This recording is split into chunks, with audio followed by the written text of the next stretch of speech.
everybody. Welcome to this week's episode of Spritz of Wisdom. I'm feeling really festive because this is the last episode before Christmas. I'm literally filming this on the Monday before Christmas. So I'm really, really excited, beginning with my sip of the week. These are the highs and lows of my previous week living here in South Italy. My highs of the week are all to do with Christmas. I'm really looking forward to Christmas. I'm looking forward to switching off for a short period. I'm happy because I feel very organized and I really like this time of year. It's been so nice because I have really been able to draw contrast from where I was this time last year to where we are this year. And honestly, Christmas last year was just full of stress. And so it feels so nice to be in a different place this year and in a different place in my life as well. So I'm really, really grateful for that, huge amounts of gratitude and a huge element of my high of the past week here in South Italy. I would also say another high of the past week has just been you, my lovely audience. I have received so many lovely comments from you over the course of this year to do with my rebrand, to do with this podcast, and even over across on my YouTube channel as well. And I just really, really want to say thank you, because one thing that I think in life is incredibly undervalued is that of community. And it's something that is becoming a buzzword at the moment. It's becoming something that people are thinking about for 2026 when they're building a brand or building a business. But I have really come to recognize how I've actually been blessed with community from the very beginning when I started my YouTube channel. I had a core set of audience members that would continuously comment on my videos. And I'm so happy to see that that has grown. And I just want to say thank you. Thank you for taking the time to send me emails. Thank you for taking the time to comment on my videos. Thank you for taking the time out of your day to listen to what I have to say. So this has been a huge high for me because I know just how difficult it can be to start something from scratch, to rebrand, to build a brand, a business, whatever concept you might have in your mind. And I really want to say how much I value each and every one of you for being on that journey with me. So thank you. Now, in terms of my lows of the past week, I think a little bit has been that I've been a bit tired. I feel like at this time of year, it's really the moment where I really want to slow down. And as much as I can see the benefit of still doing some work in this period and getting a head start on 2026, there is a huge part of me that just wants to stop. And so I am really, really looking forward to the fact that I will be able to do just that. I mean, today is my last working day officially. So I'm really, really happy about that. It's just a moment now to relax, to stop, to unwind, because relaxation is something that is so important. But sometimes you can get caught up in this whole hustle culture. Got to keep working, got to keep grinding. You've got to find time for yourself as well, because essentially, if you have that mindset all year round and you never slow down, absolutely, you will wind up burning out. So I'm really grateful that I can recognize that I'm tired and that I just need to rest. I would also say another low of the past week has been realizing how easy it is to get sucked up into buying things just for the sake of buying them. So yesterday, actually, we went to the shopping center and we went into a shop called Happy Casa. Now, Happy Casa, if you don't know, is like a homeware shop that you can find, I think, pretty much across all of Italy, but they sell all different things for the home. And it's quite a well-known chain of shops. This particular branch had a 50% off everything promotion going on, apart from like goods that were already on offer. And it's quite crazy because I think I finally understood the madness that can sometimes happen in America on Black Friday. I've never seen something so crazy in my life. Like it was like a huge jumble sale, like stuff was everywhere. There were shelves that were completely stripped empty, people's baskets overflowing, baskets that had been abandoned in the aisles, items that were like on the shelf that were broken. It was just absolutely crazy. And I have to be honest, I felt quite overwhelmed by the experience. But also it got me thinking, I left that shop buying only a couple of things that I really needed. And I was probably one of the few people that left with only a couple of items. Like people were literally going crazy. And I get it. It's a great promotion. You can buy some good things for Christmas. But it just made me realize that we live in a really consumerist society. And it's all about buying things. And it just made me feel quite sad, actually, because I was like, I wonder how many things that people have bought here will still be used by people 6 months down the line, 1 year down the line, or if people have just been sucked up by the price, because a lot of the time that is a contributing factor into the reason why people buy things. But yeah, so I guess it's not a direct blow to me, but it was an observation that made me feel a little bit sad because, you know, I think that in life, being mindful about the things that you buy and not allowing price to be like the only factor is so, so important. I've no idea why this particular branch was running this promotion. I don't know if it's because it was closing down or because they just want to completely move and shift all of their stock so that they can make way for new stuff in 2026. I have no idea.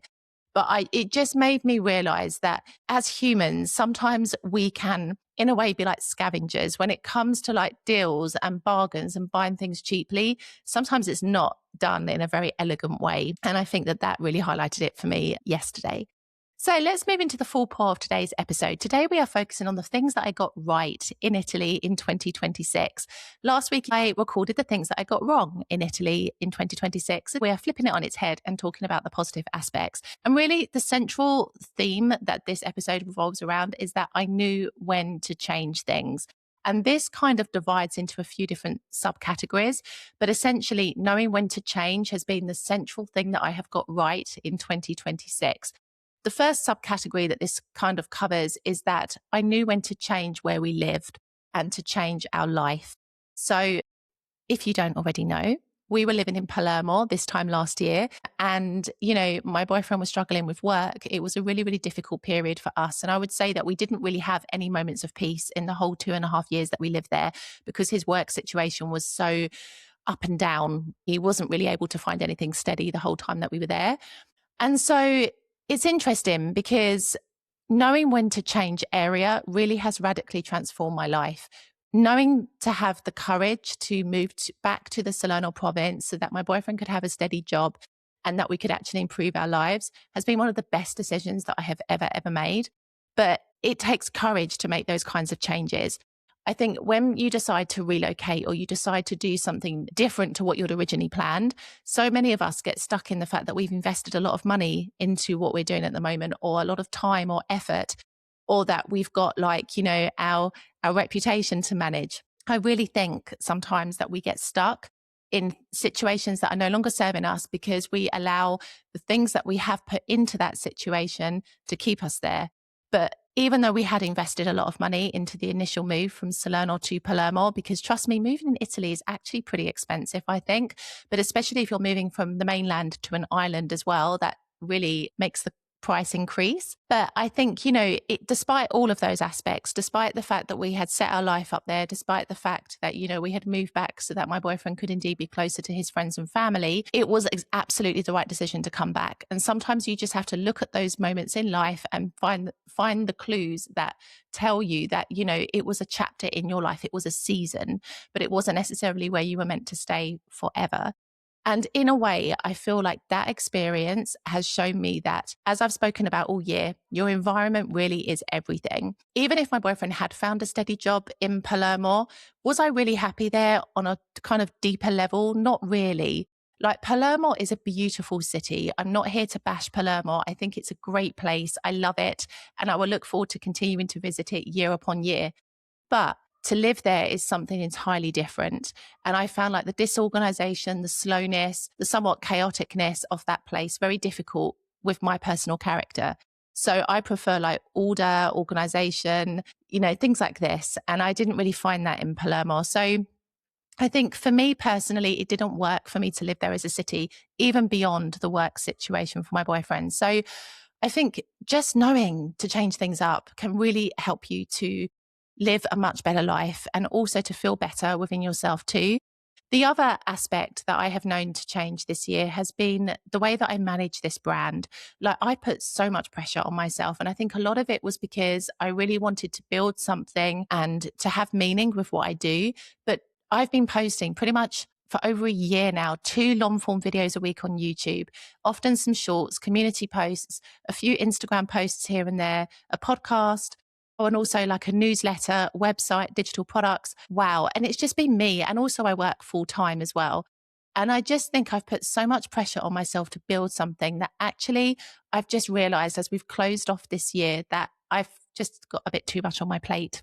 And so I have known to change things because I realize that if I want to make a success of what I'm building, I've got to streamline what I'm doing, and I've got to create something that is more sustainable for me to manage on a long-term basis. And so I took the decision recently to reduce my long form videos to once a week on YouTube so that I can really put kind of meaning, impact, and a stronger message into my content rather than diluting it across 2 videos a week. Also, it gives me more time to focus on doing a few extra shorts a week as well, because I will have that mental capacity to have the time and focus to do it. And then I've decided as well that I wanted to streamline some of the services that I was using. So it took ChatGPT to tell me that I was practically throwing my money down the drain with paying for a full-blown website that I didn't really use.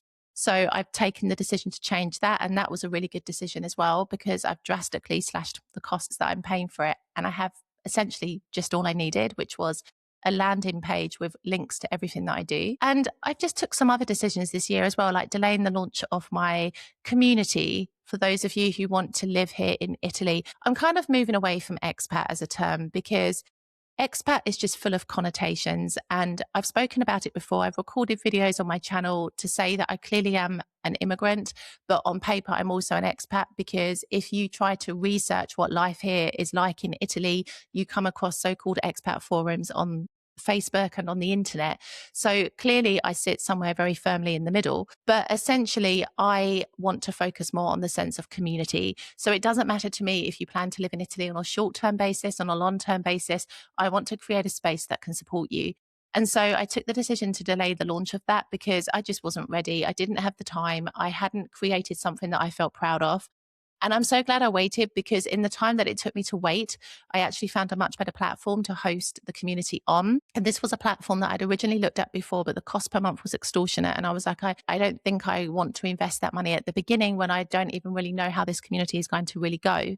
So essentially, when they launched a cheaper package, I was like, okay, this is a sign. Like, I was meant to wait, because otherwise I would have been paying a crazy sum of money just to host my community every single month. And so I'm really, really happy with knowing when to change things. Change is this beautiful concept. And if you want to evolve in life, you've got to learn to change. So many people resist it. I used to have people commenting on my videos telling me that they never needed to change when they moved to Italy. You don't have to change. But I want to encourage you to adopt change in your life. And I guess this is my chin chin of this week, because the evolution of me, the changes that I have gone through, have helped me to arrive at a much happier place in my life here in Italy. You have to be willing to change. You've got to know when to change, and you've got to know when to accept that you might have invested time, energy, effort, whatever it may be, into the thing that you've been working on.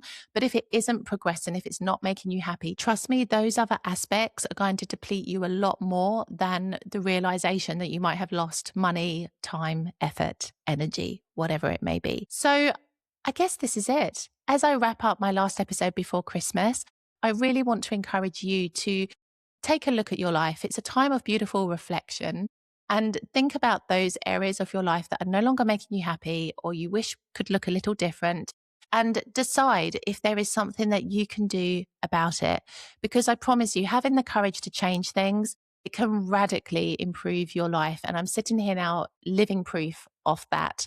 So take this time as we enter the festive season to really reflect on areas of your life that you would like to start improving from now. We don't have to wait to January the 1st. And see what steps you can take to do that. If you want to get your name on that community waitlist that I've just referenced, I will put the link below in the show notes.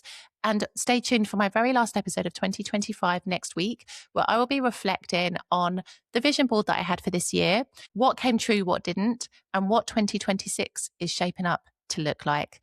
I will see you in the next episode.